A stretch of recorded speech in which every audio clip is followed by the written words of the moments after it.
Listado sa Manila Port ang bagong modus sa pagpupuslit ng ilegal na droga. Yan ay matapos na harang ng Bureau of Customs at PDEA ang milyong-milyong pisong halaga ng shabu mula Afghanistan. Narito ang agenda report ni Andrea Salve.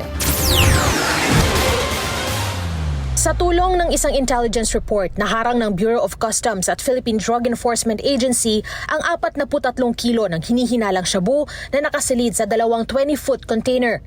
Nagkakahalaga raw ito ng mahigit 292 million pesos at galing pang Afghanistan.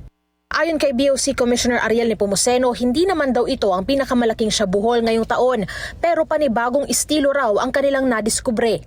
Isiniksik doon sa mga talc stones at nakabalot pa, nakita nyo dyan sa parang katsa. No? Again, buti na lang meron tayong iba't ibang pamamaraan para mahuli at maawat itong mga ganitong pagpasok. Afghanistan is part of what is also called the Golden Crescent. Okay. Iran, Afghanistan, Pakistan. So yes, it may be a hotspot for as a source of illegal drugs.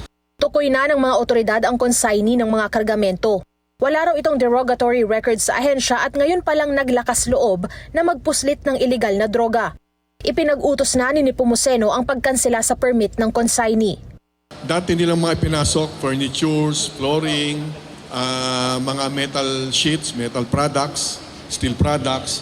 Hindi natin alam, marahil sistema nila yun upang pagtiwalaan sila ng Bureau of Customs. Ipapasa na ng BOC sa PDEA ang mga hakbang na gagawin sa mga nakumpiskang kontrabando. Sasampahan na rin daw ng kaukulang kaso ang consignee ng mga kargamento. Para sa agenda, Andrea Salve, Billionaire News Channel.